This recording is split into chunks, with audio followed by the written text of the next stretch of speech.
సహోదరులారా, ఈ మధ్య కాలంలో మా కుటుంబాల్లో ఒక వివాహం జరిగింది.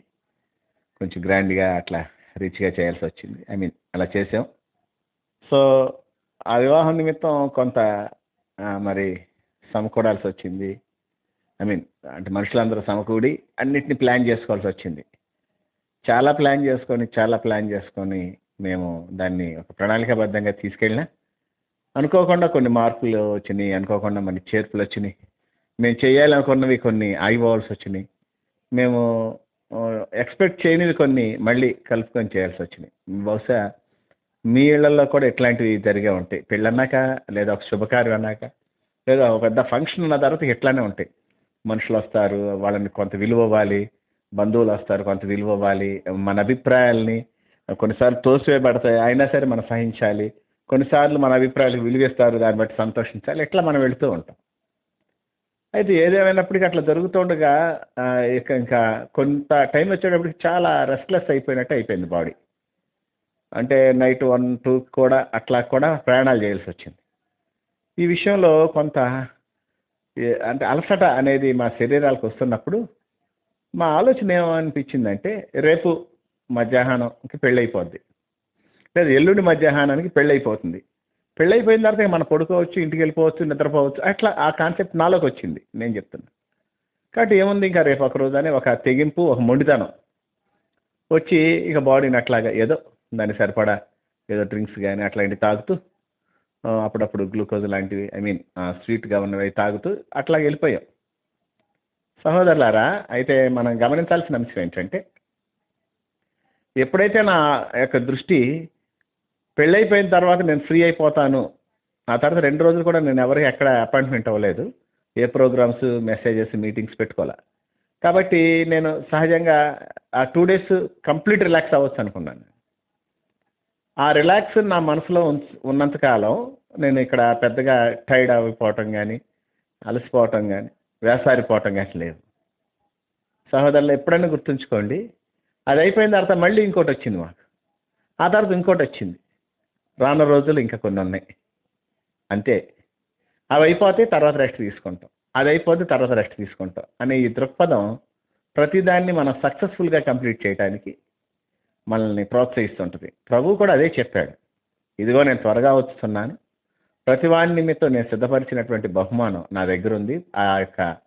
వాని యొక్క జీతం నేను ఇస్తానని చెప్పి మన నిమిత్తం త్వరలో రానయ్యున్న మన ప్రభువు రక్షకుడైన యేసుక్రీస్తు వారి ఘననామమందు తండ్రి అయిన దేవునికి స్తుతులు, స్తోత్రాలు, వందనాలు, కృతజ్ఞతాస్తుతులు చెల్లిస్తున్నాను. ఆయన ఘనమైన నామాన్ని బట్టి భూమి మీద విస్తరిస్తూ వర్ధిల్లుతున్న మీకు కూడా క్రీస్తు వారి పుణ్యనామంలో శుభములు, వందనములు తెలియజేసుకుంటున్నాను. సహోదరులారా, స్నేహితులారా, మీరందరూ క్షేమంగా ఉన్నారు కదా? మరొక రోజు మీతో కలిసి దేవుని వాక్యం ధ్యానం చేయడానికి ప్రభువు మనకిచ్చిన కృపను బట్టి ప్రభువు నందు ఆనందిస్తూ స్తుతిస్తూ నేటి వాక్య ధ్యానాన్ని రోమీలకి అపోస్తలుడైన పౌలు గారు రాసినటువంటి పత్రిక 8వ అధ్యాయం 16వ వాక్యం నుండి ధ్యానం చేస్తాం. అపోస్తలుడైన పౌలు గారు రోమీలకి రాసిన పత్రిక 8వ అధ్యాయము 16వ వచనం. మన ఎడల ప్రత్యక్షము కాబోవు మహిమ ఎదుట ఇప్పటి కాలపు శ్రమలు ఎన్న తగినవి కావని ఎంచుచున్నాను. మరొకసారి చదువుతాను. మన ఎడల ప్రత్యక్షము కాబోవు మహిమ ఎదుట ఇప్పటి కాలపు శ్రమలు ఎన్నదగినవి కావని ఎంచుచున్నాను. పౌలు శ్రమల గురించి అసలుకి చెప్పనలవి కాదు. ఎందుకంటే పౌలు యొక్క ప్రయాణాల గురించి పౌలు రాస్తాడు. అసలుకి ఇన్ని శ్రమలు పడతాడా ఏ మనిషి అయినా అనిపించేంతగా ఉంటాయి ఆ శ్రమలు. నేను మీతో చెప్తుంది నిజమే. అయితే సహోదరులారా, ఇక్కడ ఆ శ్రమలన్నిటి మధ్య ఆయనకున్న ఒకే ఒక హోప్ ఏంటంటే, నేను ప్రభువుని కలుస్తాను. ఇక అంతే. దానివల్ల అతను చాలా సింపుల్గా ముందుకు వెళ్ళిపోతుంటాడు. కొరింథీయులకు రాసినటువంటి 2వ పత్రిక 11వ అధ్యాయంలో రమారమి 23, 24 వాక్యాల దగ్గర నుంచి మొదలైన శ్రమల ప్రస్థానం, బెత్తాలతో కొట్టబడటం కానీ, ఒకటితో 40 దెబ్బలు తినటం కానీ, మరి రాళ్లతో కొట్టబడటం కానీ, సముద్రంలో గడిపేయటం కానీ, కొన్ని దినాలు సూర్యుడు కానీ చంద్రుడు కానీ లేకుండా ఉంటాడు. అది మనం చూసాం అపోస్తల కార్యాల గ్రంథాల్లో. ఆపదల్లో కానీ, దొంగల వల్ల ఆపద కానీ, స్వజనుల్లో కానీ, అన్ని జనుల వల్ల ఇట్లాగా చాలామంది. వీటన్నిటి మధ్యలో ప్రయాసపడుతున్నాను. మరి కష్టాలున్నాయి, జాగరణాలున్నాయి, ఆకలి దప్పులున్నాయి, ఇట్లా దిగంబరం ఉంది. ఇంకా చెప్పాల్సినవి చాలా ఉన్నాయి. ఇవి కాక సంఘములన్నింటిని గురించి చింత ఉంది నాకు అని చెప్తుంటాడు. మంచిది. ఇవన్నీ పడాల్సిన అవసరం ఏముంది పౌలు గారికి అంటే, పౌలుకి దేవుడు అప్పగించిన పని, పౌలుకి ప్రభువారు అప్పగించినటువంటి అసైన్మెంట్ చాలా మంచి అసైన్మెంట్. ఏంటంటే, ఆయన రక్షకుడు, యేసుక్రీస్తు వారు త్వరలో రాబోతున్నాడు. మనల్ని తీసుకొని తిరిగి ఆ యొక్క సింహాసనం దగ్గరికి తీసుకెళ్తాడు. దేవుని దగ్గరికి సహోదరులారా, ఎవరూ సమీపించడానికి మార్గం లేనందున తానే మార్గాన్ని ఏర్పరిచినట్లుగా మన యేసు ప్రభు ద్వారా చూస్తూ ఉంటాం. అయితే ఇక్కడ మనం గమనించాల్సిన అంశం ఏంటంటేనండి, దేవుని నమ్మిన ప్రతి వారి జీవితంలో కూడా శ్రమలు వస్తాయి. మనకి అన్ని జనులకు ఉన్న తేడా అదే. చాలామందికి సహజంగా అంటే యేసు ప్రభువుని అంగీకరించిన వారికి సహజంగా, లేదా యేసు ప్రభువుని కాకుండా వేరే వారిని దేవుడిగా చూసే మనుషులకి చాలామందికి ఎట్లా ఉంటాయంటే ఆలోచనలు, దేవుడి దగ్గరికి వెళ్దాం, దేవుడు అన్నీ తీసేస్తాడు, అన్నీ తగ్గించేస్తాడు, అన్నీ తొలగించేస్తాడు, 3 పూట్ల చక్కగా తింటూ హ్యాపీగా జీవితం గడిపేయచ్చు, సినిమాలు సీరియళ్ళు చూసుకున్నా చూసుకోపోయినా. ఆ దృక్పథం సహజంగా అందరి జీవితాల్లో ఉంటుంది.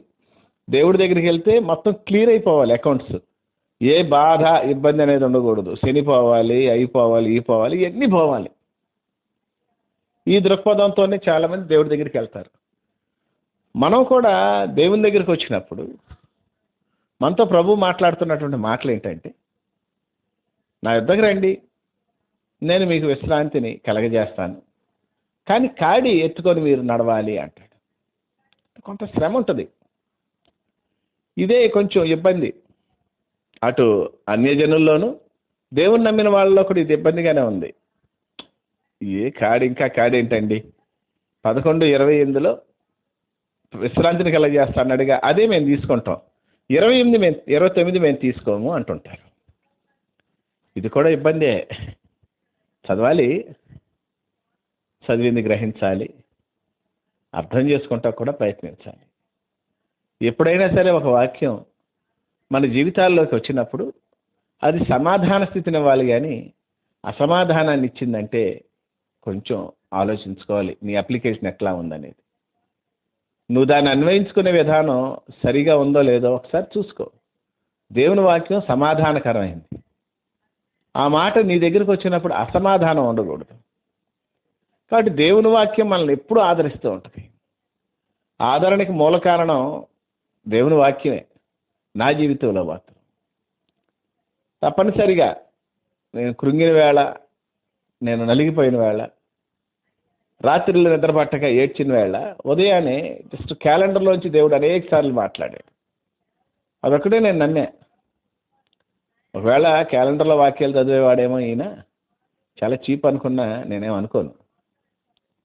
ఎందుకంటే నేనేంటో నాకు తెలుసు, నా బతుకు అట్లాంటి పెద్ద పెద్ద విరోచితమైన డైలాగులు నేను చెప్పను. కానీ నేను నమ్మిన వాడిని నేను ఎరుగుతాను. నేను నమ్మినవాడు నమ్మదగిన దేవుడు.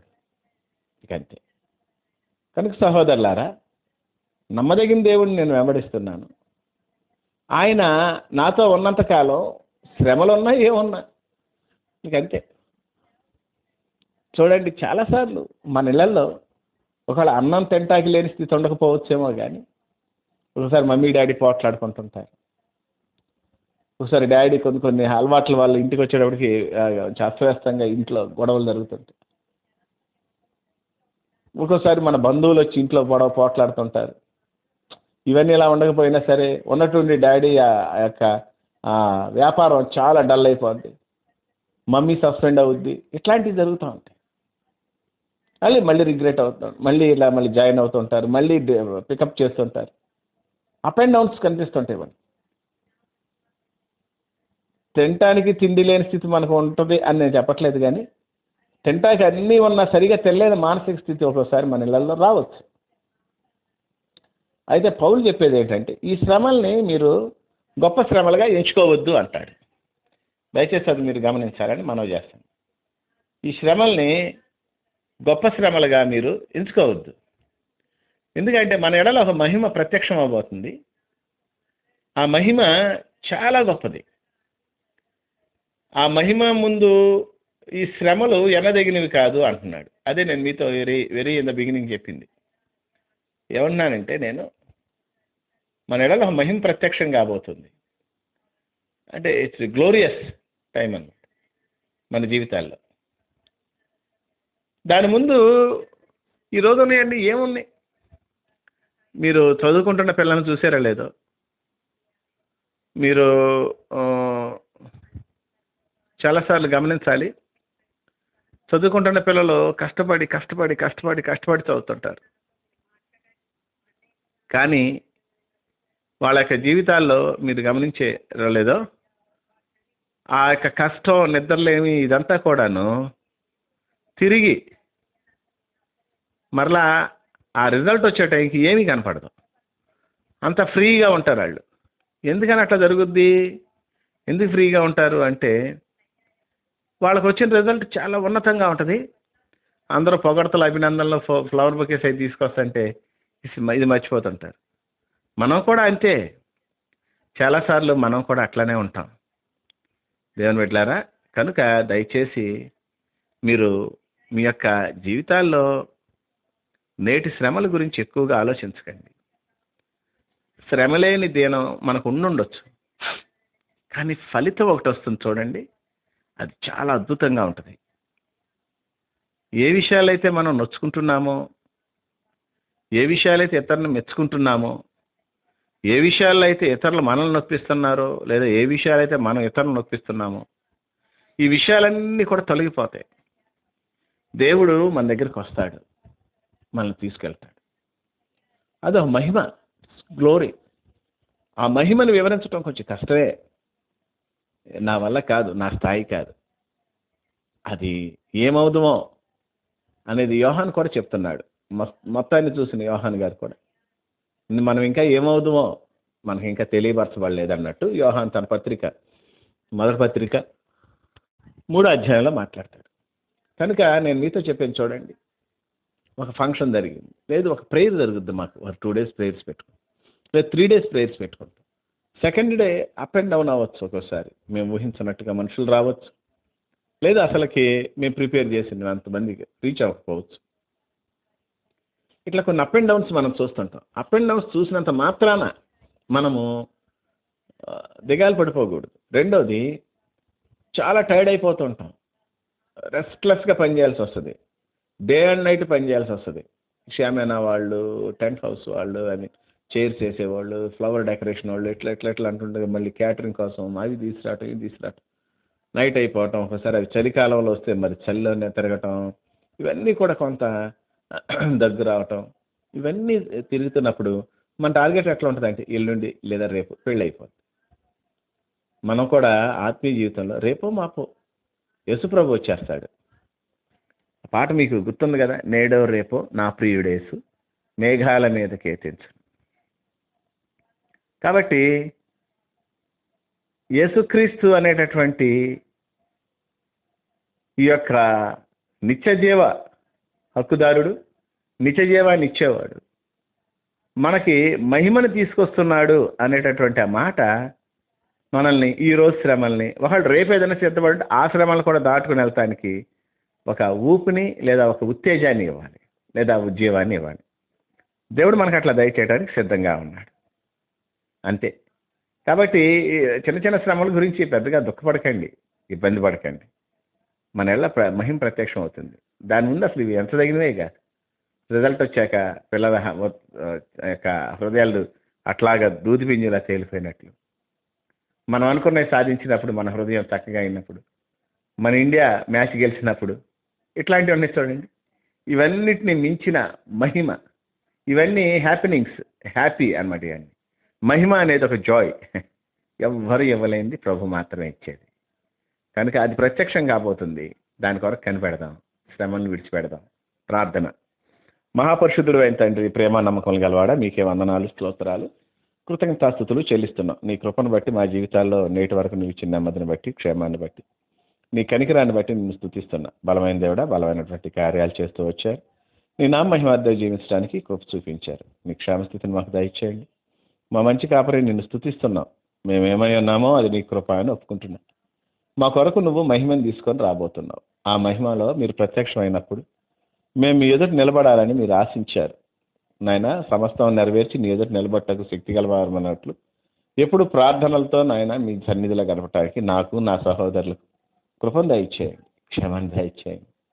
మేము కలవరపడకుండా ఉండటానికి కృప చూపించు.